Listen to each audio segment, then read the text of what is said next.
প্রিয় সমাবেশ, এবারে আসছেন আমাদের প্রিয় ভালোবাসার মানুষ আবু সুফিয়ান ভাই।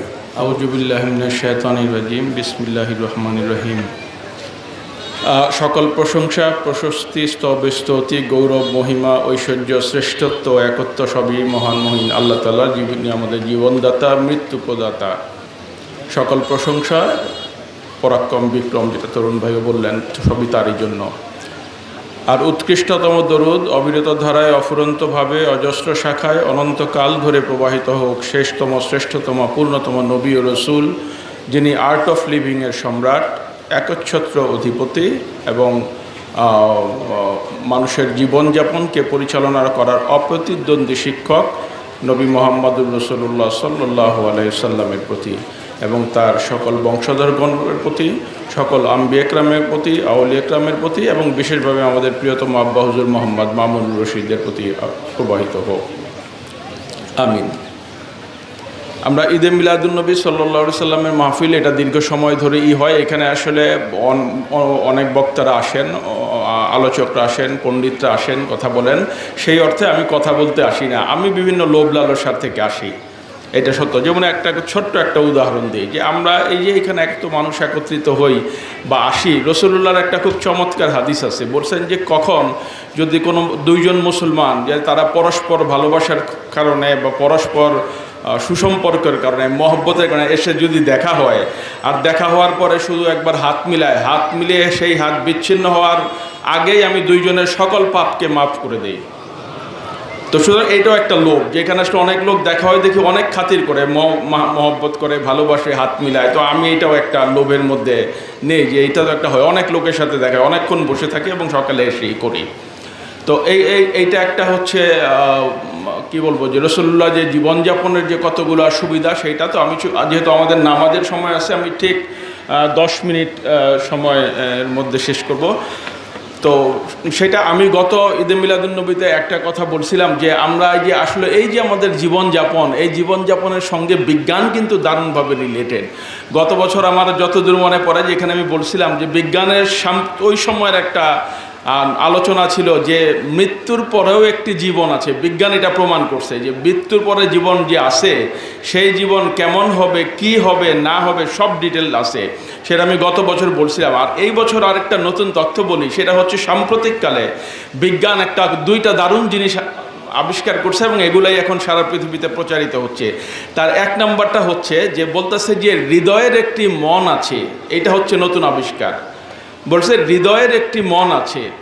এই যে আমরা তো মনে করি যে আমাদের মস্তিষ্ক দিয়ে সব আমরা চিন্তা করি, ভাবি, কল্পনা করি, সমস্ত কাজকর্ম করি, কিন্তু নবীজি সাল্লাল্লাহু আলাইহি সাল্লাম বলছেন যে তোমাদের অন্তরে বা তোমাদের শরীরে একখণ্ড মাংসপিণ্ড আছে, যেটা ভালো থাকলে সব ভালো, আর ওইটা ভালো না থাকলে কিছুই ভালো না। তাহলে বিজ্ঞান এখন বলতেছে, বলে হৃদয়ের একটি মন আছে। বলে এই যে আমাদের হৃৎপিণ্ড, বলছে ও খালি রক্ত পাম্প করে সব জায়গায় ছড়ায় না। বলছে এই যে মন আছে, এই মন সারাক্ষণ মস্তিষ্কের সাথে কথা বলে, হাজার হাজার বার সে দিনের বেলা কথা বলে এবং বিভিন্ন সিগন্যাল পাঠায়। বলে যে এই মস্তিষ্ক, তুমি এটা করো, ওইটা করো, হাসো, কাঁদো, এই কাজ করো, সেই কাজ করো। সমস্ত কিছু নিয়ন্ত্রিত হয় আসলে অন্তর থেকে, মন থেকে। এটা বিজ্ঞান বলতেছে এবং এটা রসুল কিন্তু অনেক আগে বলে দিয়েছেন। এখন মন এই যে মস্তিষ্কের সাথে আপনার কথা বলে, এত কথা বলে এবং মস্তিষ্ককে সিগন্যাল পাঠায় যে তুমি এইটা করো, ওইটা পড়ো, তাহলে মন যদি ভালো না থাকে, সে কি ভালো সিগন্যাল পাঠাবে ব্রেনকে? পাঠাবে না। মন যদি ভালো থাকে, মন যদি পবিত্র থাকে, পরিশুদ্ধ থাকে, অ্যাকচুয়ালি পবিত্র না, আমি বলবো যে পরিশুদ্ধ থাকে। কারণ আমি একটা কথা তো বারবার বলি, আমার বহু জায়গায় আমি লিখি যে মানুষ হচ্ছে 3 প্রকার: অশুদ্ধ মানুষ, বিশুদ্ধ মানুষ, পরিশুদ্ধ মানুষ। যে পরিশুদ্ধ মানুষই হচ্ছে পরিশুদ্ধ আত্মা বা পবিত্র আত্মা বা পবিত্র হৃদয়। আর এই যে বলতেছি যে হৃদয়, মন যদি ভালো থাকে, হৃদয়ের যে একটি মন আছে, মন যদি ভালো থাকে, সে ব্রেনকে ভালো সিগন্যাল দিবে। তাহলে মন সবসময় যে ভালো থাকবে এরকম কোনো কারণ নাই, মন যে বিশুদ্ধ থাকবে কোনো কারণ নাই, না থাকাটাই স্বাভাবিক। কারণ একটা মানুষ যখন জন্মগ্রহণ করে, তখন তার অন্তর বা তখন সেই মানুষটা বিশুদ্ধ মানুষ থাকে। এই বিশুদ্ধ মানুষ ক্রমে একটু বড় হয়, বড় হওয়ার পরে পরিণত হলে সে মিথ্যা কথা বলে, অন্যায় করে, পাপ করে, গুনাহ করে, দুর্নীতি করে, বহু অপরাধ করে। আলটিমেটলি ওই বিশুদ্ধ মানুষটা অশুদ্ধ মানুষ হয়ে যায়। অশুদ্ধ মানুষ হয়ে গেলে তারপরে কি হয়, এই অশুদ্ধ মানুষ আবার এক পর্যায়ে রিয়ালাইজ করতে থাকে, অনুভব করতে থাকে, বা যদি কারো সংস্পর্শে সে রিয়েলাইজ করে যে হায় হায় আমি এগুলা কি করতেছি, এগুলো অন্যায় করতেছি, ভুল করতেছি, পাপ করতেছি, গুনাহ করতেছি, অপরাধ করতেছি, এই ভাবনা থেকে সে যদি অনুতপ্ত হয়, সে যদি অনুতপ্ত হয়ে ক্ষমা প্রার্থনা করে যদি অঙ্গীকার করে যে আমি আর এই ধরনের পাপ, অন্যায়, দুর্নীতি বা খারাপ কাজ করব না, তাহলে এই মানুষটাই পরিশুদ্ধ হয়ে যায়। তার মানে এই মানুষের অন্তর পরিশুদ্ধ অন্তর হয়ে যায়। এই অন্তরটাই হচ্ছে বিশুদ্ধ অন্তর বা বিশুদ্ধ আত্মা, এবং এই আত্মাই তখন ভালো ভালো সিগন্যাল ব্রেনের মধ্যে পাঠাইতে থাকে। এটা বিজ্ঞান এখন বলতেছে। তার মানে যেই কোনো ক্ষেত্রে এই অন্তর পরিশুদ্ধ করা খুব ইম্পর্ট্যান্ট, কারণ অন্তর বিশুদ্ধ অন্তর অশুদ্ধ হবে, এইটাই স্বাভাবিক। পৃথিবীর জায়গাটাই হচ্ছে খুব অশুদ্ধ, কিন্তু এটাকে পরিশুদ্ধ করার একটা দারুণ সুযোগ হচ্ছে এটা। এখন বিজ্ঞান বলে যদি অন্তর পরিশুদ্ধ, বিজ্ঞান শুধু এখন বলতে পারতেছে না, তাহলে পরিশুদ্ধ করার পদ্ধতি কি? পরিশুদ্ধ করার অনেকগুলো পদ্ধতি বিভিন্ন বিশ্ববিদ্যালয়ে দুনিয়াতে চালু আছে। বলে আর্ট অফ লিভিং করো, ডিসিপ্লিন অফ লাইফ করো, এই ওই যোগা করো, এটা করো, এটা অনেক রকম মেকানিজম আছে। কিন্তু রিয়েল পরিশুদ্ধতা অন্তরের ক্ষেত্রে আরেকটা বিষয় সংযুক্ত, সেটা হচ্ছে দেখবেন যেটা করার পরে আপনার অন্তরটা পিস হয় কিনা, শান্তি হয় কিনা। যদি শান্তি হয় তাহলে বোঝা যাবে যে অন্তরটা প্রশান্ত হয়েছে, অন্তরটা পরিশুদ্ধ হয়েছে। তখন সে ব্রেনে যে সিগন্যাল পাঠাবে, এই সিগন্যালগুলো খুব পরিষ্কার হবে, পরিশুদ্ধ হবে, এটার মধ্যে ভালো ভালো কাজ হবে।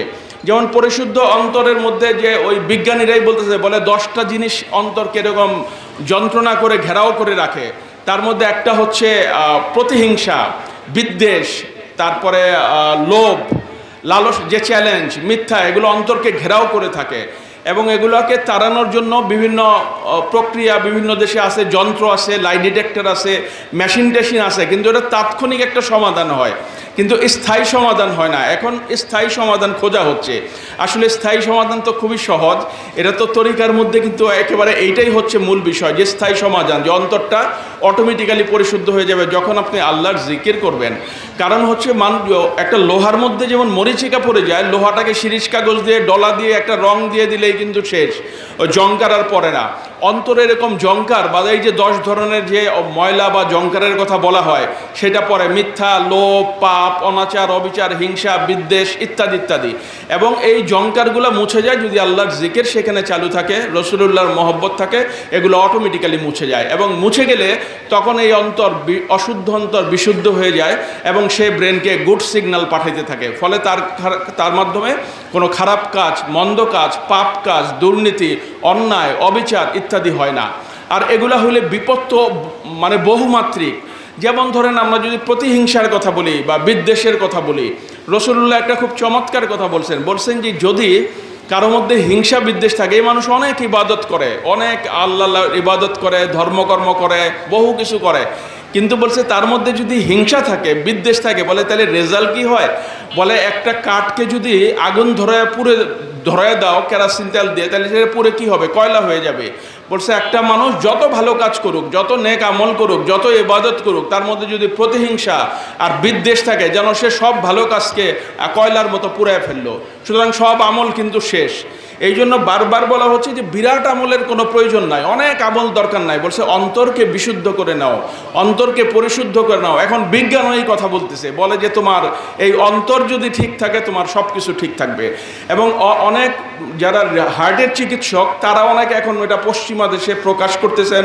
এই জন্য দোয়া থেরাপি সহ বিভিন্ন জিনিস বিভিন্ন হসপিটালে চালু হয়েছে, যে দোয়া করেও চেঞ্জ করা যায়। এটাও তাদের প্রমাণিত। গুন্টার ইভান ব্রাউন, ইন্ডিয়ান ইউনিভার্সিটির এক প্রফেসর, উনিও এটা প্রমাণ করছেন। এগুলোও চালু আছে, কিন্তু স্থায়ী সমাধান হচ্ছে না। স্থায়ী সমাধান অ্যাকচুয়ালি হচ্ছে এই তরিকা, মহব্বত, ভালোবাসার মধ্যে। এইটাও হয়তো বিজ্ঞান নিশ্চয়ই সন্ধান পেয়ে যাবে, কোনো অসুবিধা নাই, পাওয়া যাবে। এইটা হচ্ছে একটা আবিষ্কার। আর সেকেন্ড একটা আবিষ্কার হচ্ছে ডাক্তার ক্রিস্টোফার, উনি একজন হৃদরোগ চিকিৎসক এবং এই চিকিৎসকও। উনি একটা বড় আবিষ্কার করছেন মৃত মানুষদের নিয়ে, মৃত মানুষদের শেষ মুহূর্তগুলো নিয়ে। উনি অনেক ভিডিও রেকর্ড রাখছেন। গত 25 বছর ধরে উনি এই রিসার্চ করছেন, এবং সেই রিসার্চ করে দেখছেন যে মৃত্যুর আগে মানুষের কি হয়। উনি সম্প্রতি একটা প্রেস স্টেটমেন্ট দিয়েছেন যে আসলে এই মৃত্যুর সময় কি কি ঘটে। ওনার একটা এক্সপ্লেনেশন আছে, আপনারা গুগলে, ইউটিউবে গেলে এটা দেখতে পারবেন, ওই ভিডিওগুলোও আছে। যে মৃত্যুর আগে মানুষের সামনে তাদের স্বজন, প্রিয়জন, আপনজনরা ফিরে আসে, তার মধ্যে উনি একজনের বিবরণ দিলেন, তার নাম সেই ভদ্রলোকের মৃত্যু হচ্ছে মহিলা। মৃত্যুর সময় উনি উঠে একটা বাচ্চাকে ধরে, মানে সামনে কেউ নাই, উনার দুইটা ছেলে বসা, কিন্তু উনি একটা অদৃশ্য বাচ্চাকে ধরে এমনভাবে আদর করতেছেন, চুমু খাচ্ছেন, মানে এটা অন্যরা দেখতেছে, খুব অবাক হচ্ছে, কিন্তু অন্য কেউ দেখতেছে না। কিন্তু ক্রিস্টোফার এটা খুব খেয়াল করলেন। তখন ক্রিস্টোফার তার ছেলেদেরকে জিজ্ঞেস করলেন যে উনি যে এরকম করলেন এবং বলতেছিলেন Danny Danny Danny Danny Danny বলতেছিলেন, তো জিজ্ঞেস করছে ড্যানি নামে কি আপনার ফ্যামিলিতে কেউ আছে? বলে না, ড্যানি নামে আমাদের কেউ নাই। তার অন্য ছেলে মেয়েদেরকেও জিজ্ঞেস করছে, বলে ড্যানি নামে কেউ নাই। পরে ওই ভদ্র মহিলার একজন বোন বা একজন খালা, মানে সিনিয়র একজন, এইরকম একজনের ইন্টারভিউ উনি করছেন, জিজ্ঞেস করছেন যে এই যে মহিলা, ওনার কি ড্যানি নামে কেউ আছে? বলে হ্যাঁ, ওনার প্রথম বিয়ের পরে ড্যানি নামে একটা প্রথম সন্তান জন্মগ্রহণ করছিল, ওই বাচ্চাটা মারা গেছে, কিন্তু উনি তখন অনেক শোকগ্রস্ত হয়েছিলেন। তার মানে মৃত্যুর আগে এই রকম যারা প্রিয়জন তারা কিন্তু ফিরে আসে এবং তাদের সঙ্গে সাক্ষাৎ করে, এবং ওনার অসংখ্য প্রমাণ এটার মধ্যে আছে, এবং আমাদের ইসলাম ধর্মেও কিন্তু এটা আছে। এই যে ধরেন মারা যাওয়ার আগে মানুষ কিন্তু এরকম দেখে এবং বিভিন্ন আচার আচরণ করে। আমার আব্বা গত রমজানে ইন্তেকাল করছেন, 10 রমজানে 21 মার্চে। তো উনার পানি পিপাসা লাগছে, উনি যখন পানি খাইতে গেছেন, আমার বোন পানি দিয়েছে, উনি খায় নাই, কিন্তু উনি এরকম আমার বোনকে সরাই দিয়ে এরকম গ্লাস ধরে পানি খাচ্ছেন, মনে হয়েছে কেউ যেন ওনাকে পানি দিল, উনি সেই পানিটা খাচ্ছেন, এবং আমরা বেশ অবাক হয়েছি। এখন ক্রিস্টোফারের যদি এই ব্যাখ্যাটা আমরা দেখি, ক্রিস্টোফারের এই বিবরণ বা এক্সপ্লেনেশন যদি দেখি, এইটার মধ্যে কিন্তু স্পিরিচুয়ালিটি আছে, এটা এবং উনি বলছেন যে এটা স্বজন পরিজন, আত্মীয়বর্গ, ভালো মানুষ, বলছে ভালো আত্মা তাদের ক্ষেত্রে এই জিনিসটা ঘটে। আর যেটা খারাপ আত্মা, উনি বলছেন খারাপ আত্মাগুলো অনেক চিৎকার করে, চেঁচামেচি করে, হাউকাউ করে। এটা ক্রিস্টোফারের বিবরণ, এটা ভালো মন্দ নাও হতে পারে, মানে ওনার বিবরণের কথাই আমি বলতেছি। তার মানে আপনার বিশুদ্ধ আত্মা, বিশুদ্ধ অন্তর যদি হয়, সেই অন্তরের মৃত্যুর সময়টাও কিন্তু এরকম চমৎকার হবে, এরকম পানি আসবে, এরকম আত্মীয় স্বজন আসবে, তারা দেখা করবে, সাক্ষাৎ করবে, হাসাহাসি করবে, অনেক রকম হবে, অন্যরা দেখবে না। আর আত্মা যদি বিশুদ্ধ না হয়, তাহলে কিন্তু মৃত্যুকালে সেই পরিণতিটাও অনেক ভয়াবহ হবে এবং খারাপ হবে। এটা ক্রিস্টোফার করছেন। আর একটা লেটেস্ট রিসার্চের কথা বলে আমি আমার কথা শেষ করি, 10 মিনিট হয়ে গেছে। সেটা হচ্ছে যে ফরাসি এক কোম্পানি, এই যে আমরা কথা বলি, যে আজকে যে কথা বলতেছি, এই কথাটা কিন্তু হারিয়ে যায় না, এটা শূন্যের মধ্যে থাকে, জমা থাকে, বিজ্ঞান প্রমাণ করছে এটা। এবং কেয়ামতের দিনও যে আল্লাহ বলছেন যে সব আমলনামা দেখাবে, শোনাবে, এটা খুবই বাস্তব বৈজ্ঞানিকভাবে, এবং সমস্ত কথা রেকর্ডেড থাকে। এবং 2030 সালে একটা ফরাসি কোম্পানি, আমি নামটা ভুলে গেলাম, তারা বিদায় হজে নবীজি যে ভাষণ দিছিলেন, এই ভাষণটা বিশ্বব্যাপী প্রচার করবে। তারা নবীজির ওই শব্দমালা সব উদ্ধার করতেছে, কাজ চলমান আছে, এবং সেগুলো তারা অলরেডি একত্রিত করার পর্যায়ে আছে, এবং 30 সালে তারা এটা ওয়ার্ল্ড ওয়াইড সব মিডিয়াতে ছেড়ে দিবে, যেন সারা পৃথিবীর মানুষ বিদায় হজের বাণীর যে ভাষণ, নবীজির ভাষণ, ওইটা যেন শুনতে পারে। আমি মনে করি পৃথিবীতে সেটা একটা মহাবিপ্লব হয়তো ইনশাল্লাহ ওই সময় হয়ে যাবে, যে মানে রসুলের এই বাণী যখন শুনবেন। আমার মনে হয় বিজ্ঞানের এই আবিষ্কারগুলো অ্যাকচুয়ালি, যে আমরা যদি এই যে মানুষ হয়ে উঠবার ব্যাপার, আব্বা হুজুর যে শিক্ষা আমাদের দিয়েছেন, যে পরিশুদ্ধ আত্মা, পরিশুদ্ধ মানুষ হয়ে উঠবার যে প্রক্রিয়া, সেই প্রক্রিয়ার সঙ্গে কিন্তু বিজ্ঞানের একটা দারুণ সংযোগ আমরা প্রতিদিন এটা দেখতে পাচ্ছি। তো আমরা মনে হয় যে বিজ্ঞানের অনেক আগেই আমরা এই জীবনযাত্রার যে সুযোগ লাভ করছি, বা যে পথ বা না জেনেই আমরা পেয়ে গেছি, না চাইতেই আমরা পেয়ে গেছি, এই জন্য আল্লাহর দরবার অনেক শুকরগুজার করি যে আব্বা হুজুরের মতো কাউকে আমরা পাইছি, আমাদের পীর মুর্শিদের মতো কাউকে পাইছি, এবং এই ওয়েটা পাইছি। আল্লাহ যেন আমাদের সেই ওয়েটাকে ধরে রাখবার তৌফিক দেন। আর আমি সবসময় বলি যে আমার মৃত্যুর পরও যেন আব্বা হুজুরের পায়ের কাছে শোয়ার তৌফিক দান করেন। আপনাদের কাছে এই দোয়া কামনা করে আমি আমার কথা শেষ করছি। আসসালামু আলাইকুম।